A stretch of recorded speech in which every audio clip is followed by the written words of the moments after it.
प्यारे बच्चे नमस्कार। अब हम देख रहे हैं प्रश्नावली 4.4 का प्रश्न। देखिए पहला प्रश्न है, तो पहले प्रश्न में क्या लिखा हुआ है, एक चर वाले और दो चर वाले, है ना।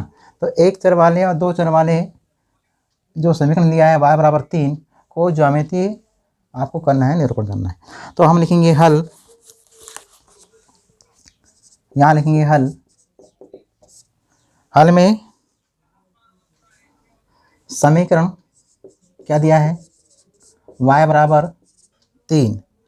समीकरण y बराबर 3 का एक चर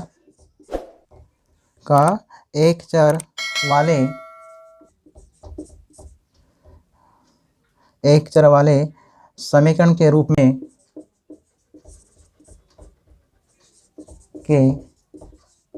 रूप में ज्यामितीय निरूपण करते हैं, है ना। ज्यामितीय निरूपण। तो ज्यामितीय निरूपण में क्या करेंगे अपन लोग बताएं। सबसे पहले हम एक संख्या रेखा खींचेंगे। ये संख्या रेखा पे यहाँ पर इन्हें शून्य लिखेंगे और इधर 1 2 3 4 5, है ना। ऐसा अपन ने इधर पे -1 -2 -3 -4।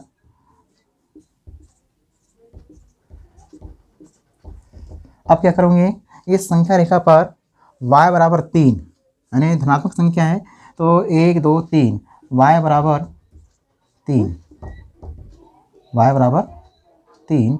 तो यहाँ हमने इसको दर्शा देंगे।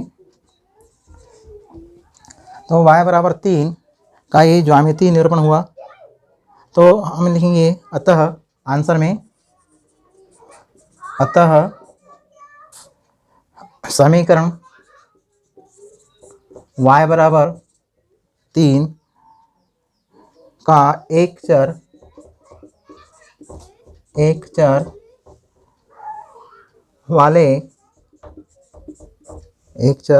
वाले समीकरण के रूप में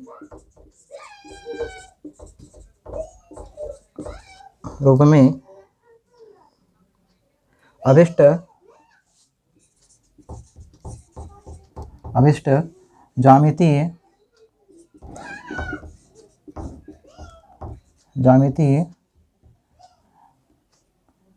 निरूपण है। ये यानी आपका ने संख्या रेखा पर जो मैंने चित्र बना हुआ है, ये एक चर वाले के लिए हम ऐसा बनाते हैं, है ना। अब एन इसी को दो चर में बनाएं। अब यहाँ लिखेंगे दूसरा y बराबर 3x का दो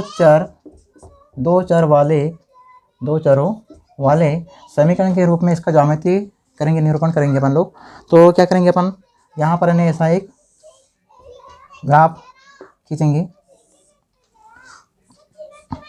और इस ग्राफ में क्या करेंगे कि 1 2 3 4 5 इधर -1 -2 -3, है ना। यहाँ पर 1 2 3 4।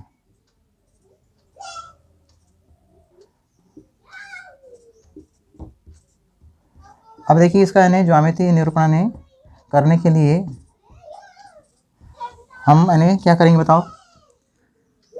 y बराबर 0 y बराबर 3 के दो चर आपको लेना है, x और y। अब आप बोलोगे सर x अक्ष तो ये है ना आपका, ये कौन सा अक्ष है, x अक्ष है, x डेज, ये y अक्ष है, y डेज। अब यानी x जो है अक्ष है और y अक्ष है, दो चर राशि, दो चरों वाले आपको ये रैखिक समीकरण के रूप में ज्यामिति निरूपण करना है y बराबर 3 का। तो y बराबर 3 के लिए क्या होगा, x का मान 0 दे लेते हैं, मान लीजिए x का मान 0 लिए और y का मान 3। तो यहाँ आपकी एक रेखा बिंदु आएगा, ध्यान से सुनो, यहाँ पर 0 और 3 आपका रेखा बनेगी, है ना। तो ये दो चर हो गया, x का मान 0 और y का मान 3। अब क्या करोगे, ये जो x का मान 0 और y का मान 3 से बिंदु यहाँ आया। अब दूसरा बिंदु और दो चर वाला बना रहे हैं अपन, तो दूसरा बिंदु कहाँ आएगा, देखिए हमें इसके एक समांतर, यानी ये जो एक्स अक्ष है इसके समांतर रेखा दिया है, ऐसा खींचे हम, ऐसा ध्यान देना आपको, ऐसा है ना। तो ऐसा दिया हमने, ऐसा खींच दिया ऐसा, तो ये जो रेखा बनेगी ये दो चरों वाले रेखिक समीकरण की ग्राफ बनेगा। तो इसका यानी पहले बिंदु तो हो गया 0 3 में, और दूसरा बिंदु यानी कहाँ यानी कट रहा है बताइए, वो यानी यहाँ कट रहा है। तो ये यानी कहाँ आने आ रहा है कि x का मान 3, y का मान भी 3। दूसरा बिंदु कहाँ आ रहा है, देखिए एक ने यहाँ आएगा 3 लेना ना आपको, तो x का मान -3 और y का मान 3। तो आपके यानी जो बना ग्राफ, तो ये जो चित्र बना है, ग्राफ बना है, ये ग्राफ है y बराबर 3 दो चरों वाले समीकरण के रूप में हम इसका ज्यामितीय निरूपण इस प्रकार से करते हैं। तो अपन इन्हें आंसर लिखेंगे। आंसर में क्या लिखोगे बताओ, आंसर में लिखोगे समीकरण y बराबर 3 का दो चरों वाले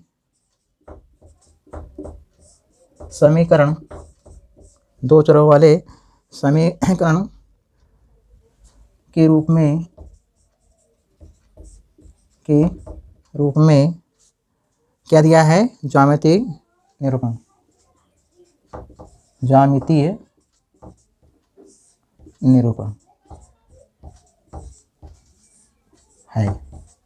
तो आप इन्हें इस प्रकार से इन्हें आपका इन्हें ये सवाल प्रश्न नंबर 1 में एक चर वाले और दो चर वाले के रूप में हमारा ज्यामितीय निरूपण यानी आपका जो ग्राफ है वो ग्राफ कैसा बनता है ये आपको समझाना चाहिए। तो ये आपको इस प्रकार से ग्राफ बनेगा, ठीक। अब इन्हें हम आ रहे हैं दूसरे प्रश्न में। हल समीकरण 2x धन 9 बराबर 0, यहाँ से इसको थोड़ा सा हल करें तो कितना आएगा बताओ, 2x बराबर -9, तो x बराबर क्या होगा -9/2, कितना आएगा, तो -9/2 अर्थात इसका मान कितना होगा, दशमलव भिन्न में 4.5 होगा, कितना होगा 4.5, ठीक है। अब इन्हें क्या करें बताओ, अब इसको इन्हें एक चर को एक चर वाले समीकरण के रूप में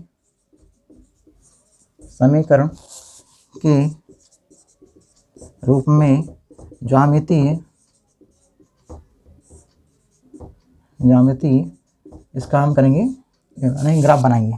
तो देखिए ये यानी एक चर बोला है इसलिए अपन एक ही लाइन खींचेंगे, एक ही रेखा रहेगी, है ना।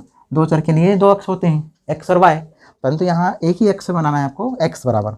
तो एक्स बराबर यानी यहाँ पर यानी 0 हुआ, 1 2 3 4 5 इधर हो गया, इधर -1 -2 -3 -4 और -5, ठीक है।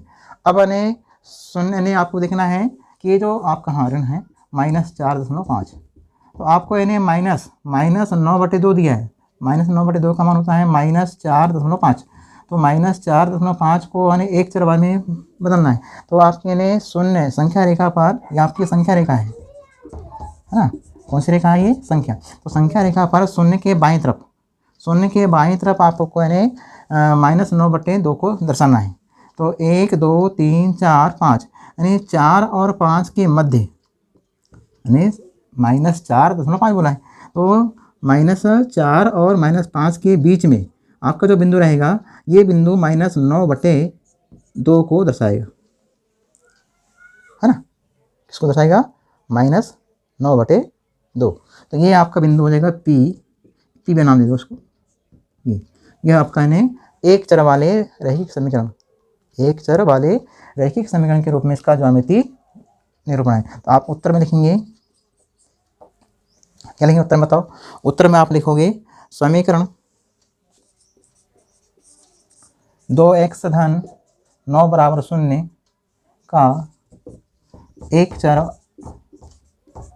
चर वाले, यानी एक चर के लिए आपको एक ही रेखा खींचना है, दो चर के लिए आपको दो अक्ष बनाना है x y, है ना। ठीक है, समझ में आ गया।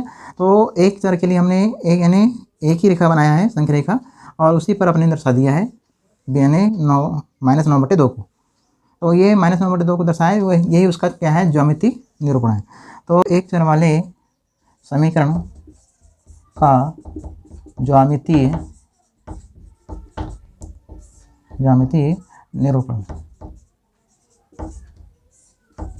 ये आपका ने हो गया, है ना। अब इन्हें इसके बाद इन्हें दो चर वाले, है ना, अब इन्हें दो चर बना रहे हैं। दो चर में कैसे बनाएंगे हम फिर इसको मिटाएंगे। ठीक, मिटा दें इसको।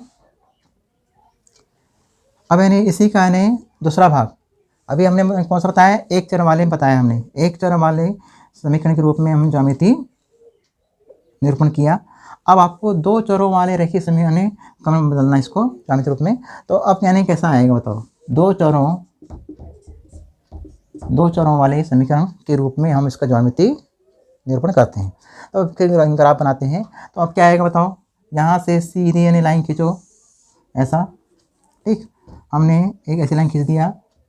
अब इन्हें दो चरों वाले बताया, इसलिए हमने दो अक्ष बना दिया, x अक्ष और y अक्ष, दो अक्ष बना दिया दो चरों के लिए। अब इन दो चरों के लिए हमने दो अक्ष बना के हम यहाँ इसका ज्यामितीय निरूपण करेंगे, यानी रेखा बनाएंगे, खींचेंगे। तो अब इन्हें देख रहे हैं कि x बराबर लिखा है -9/2। ठीक, तो -9/2 आपको मालूम है कि ये शून्य है, और जब ये शून्य है तो y का मान अपन शून्य लेते हैं। और यहाँ पे यानी कौन सा बिंदु था आपका, -1, -2, -3, -4, यहाँ -5। लेकिन आपका जो बिंदु था वो यहाँ था ना, यहाँ पर। तो यहाँ पर जो बिंदु था वो कौन सा, -9/2, क्या था, -9/2 था, है ना। तो -9/2 जो है, तो यहाँ पर इन्हें -9/2, अब यहाँ पर भी इन्हें बराबर दूरी पर आपको इन्हें लाइन खींचना है।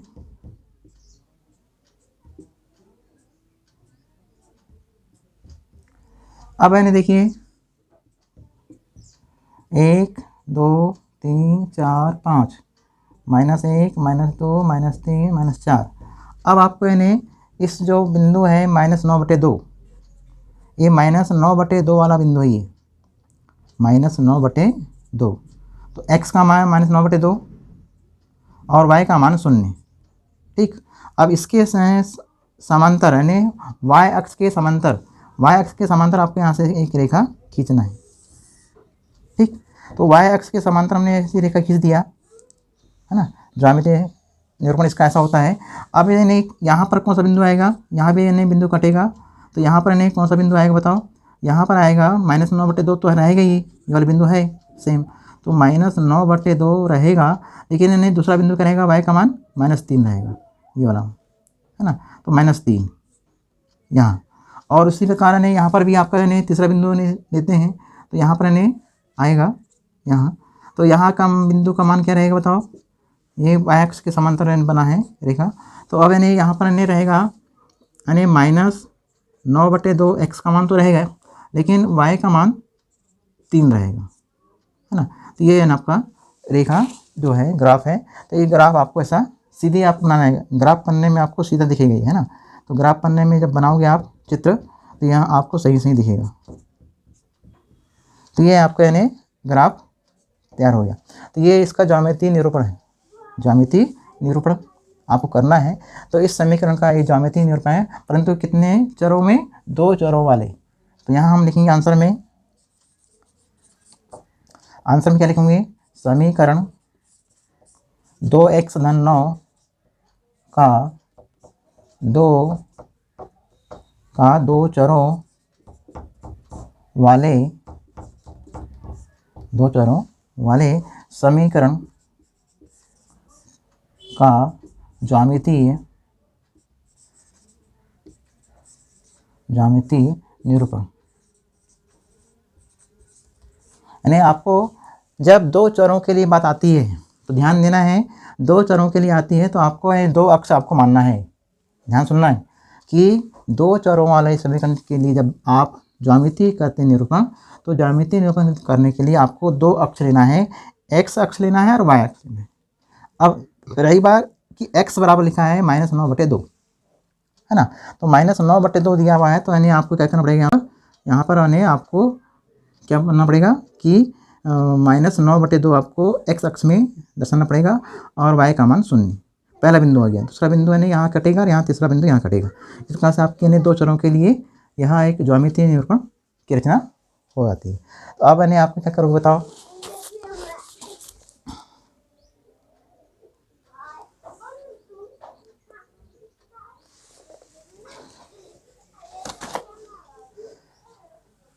तो आप यानी क्या करोगे, इसका ज्यामितीय निरूपण यानी इस प्रकार से आप यानी हल करेंगे। इसके पहले नंबर के सवाल में जो मैंने एक चर बताए थे ज्यामितीय निरूपण, तो एक चर वाले भी जो समीकरण बताए थे उसमें आपको यानी ये जो आपकी एक रेखा हमने खींचे थे, है ना, तो उस रेखा में वाई लिखना, वाई अक्ष वाई रेखा अपने बनाए थे, क्योंकि आपका वाई का मान अपन लिखे थे y = 3 पहले वाले सवाल में, है ना। तो आपको यानी इस प्रकार से आपको हल करना है। तो समझ में आ गया कि समीकरण 2x-9 को दो चरों वाले समीकरण में इस प्रकार से दर्शाते हैं। ठीक, इस प्रश्न वाली में प्रश्न खत्म हो गए, यानी दो ही प्रश्न थे इसमें, 4.4 में दो ही प्रश्न थे और ये दोनों प्रश्न की ज्यामितीय निरूपण की रचना इस प्रकार से की जाती है, एक चर में वाले और दो चर वाले। परीक्षा में ये आ भी सकता है, नहीं भी आ सकता, अभी तक पूछा नहीं है ऐसा, लेकिन आपको यानी दो चरों के लिए कैसा बनाते हैं चित्र और एक चर के लिए कैसा बनाते हैं। एक चर के लिए जब y बराबर रहेगा, ध्यान सुनना है, यदि एक चर की बात आती है तो एक चर के लिए मान लो बात आई, तो एक चर के लिए मान लो आपका समीकरण x बराबर दिया है, तो आपको ये जो रेखा रहेगी वाली इसको x अक्ष बताना है, और यदि मान लो ये y रहा यहाँ y बराबर, तो y बराबर है तो इसको y बना देना है, y अक्ष बना देना है, यानी y रेखा बनाना है इसको, यानी एक रेखा जो बनेगी y अक्ष की बनेगी। तो ये आपको यानी कैसे बनाना है, एक चर वाले रैखिक समीकरण का ज्यामितीय निरूपण, और दो चरों वालों के लिए आपको x अक्ष और y अक्ष, है ना, x अक्ष और y अक्ष बना के दो लाइनें खींचना है। तो आपको यानी ये जो ज्यामितीय निरूपण है ये आपका यानी दो चरों के लिए अलग है और एक चर के लिए अलग है। तो एक चर के लिए पहले सवाल में आपका यानी एक चर के लिए क्या था, एक चर के लिए ये जो पहली वाली लाइन थी वह y वाली लाइन थी, y रेखा थी, तो y पर अपन ने दर्शाए थे 1 2 3, तो y बराबर 3 लिखे थे, है ना, y बराबर 3। तो आपको यानी ऐसा लिखना है। ठीक है, अब आपको यानी प्रश्न वाली 4.4 में दो प्रश्न थे, ये दोनों प्रश्न हमने बता दिया और दोनों के दो दो चित्र थे, ज्यामितीय निरूपण में दो दो चित्र है, तो दोनों चित्र ने हमने बता दिया है। अब यानी आपका ये चैप्टर खत्म हो गया यहाँ पर। अब आ रहे हैं अपन अध्याय नया, 5वां अध्याय। तो 5वें अध्याय क्या दिया है, वो दिया है यूक्लिड की ज्यामिति का परिचय। अब मैं बता दूं कि इस चैप्टर से आपको पूरी थ्योरी है कि यूक्लिड की अभिधारणा और यूक्लिड की अभिग्रहिता के नियम, 7 नियम दिए हैं, तो सातों नियम को आपको याद कर लेना है। एक नंबर का यानी इस चैप्टर से यानी अध्याय 5 से केवल एक नंबर का आता है परीक्षा में, तो एक नंबर के लिए आपका एक ही यानी विकल्प हो सकता है, तो वो क्या रहेगा, वो रहेगा यूक्लिड की अभिधारणा या अभिग्रहिता। तो ये आप मैं बता दूँ कहाँ पर दिया है, ये आप यानी घर पे पढ़ेंगे, पेज नंबर 97 में आप देखेंगे, वो यानी दिया गया है अभिग्रहिता, नहीं पेज नंबर 98 में दिया है यूक्लिड की कुछ अभिग्रहिता। तो देखिए 1 2 3 4 5 6 7, ये सातों अभिग्रहिता को पढ़ लेना है, ये आप पढ़ेंगे, मैं इनको लिखाऊंगा कल, है ना। और उसके बाद यानी यूक्लिड की है अभिधारणा, तो अभिधारणा में भी सात ही होंगे, 1 2 पीछे दिया हुआ है, तो इस प्रकार से 7 यानी इनकी क्या यानी अभिधारणा है, तो ये सातों को आपको यानी याद करना है, पढ़ना है, बस हो गया। और इसमें से एक ही नंबर का आएगा, तो एक नंबर के लिए आपको अभिधारणा के बारे में ही पूछ सकता है प्रश्न, और बाकी कुछ नहीं है, और पूरी थ्योरी है इसमें, है ना। तो प्रश्नावली 5.1 में 1-2 प्रश्न दिए नीचे दिए गए हैं सिद्ध वाले, चौथा पाँचवा, है ना। तो चौथा पाँच छोटा जो प्रश्न दिया है ये हम बता देंगे। इसमें आपको संपाती रेखाएं, लंब रेखाएं, समांतर रेखाएं, वृत्त की त्रिज्या, ये आपको सब पढ़ना है, ठीक। तो ये आपका है अगला अध्याय रहेगा, अध्याय 5। तो ये अपन कल देखेंगे। आज के लिए इतना कॉपी है, तो नमस्कार।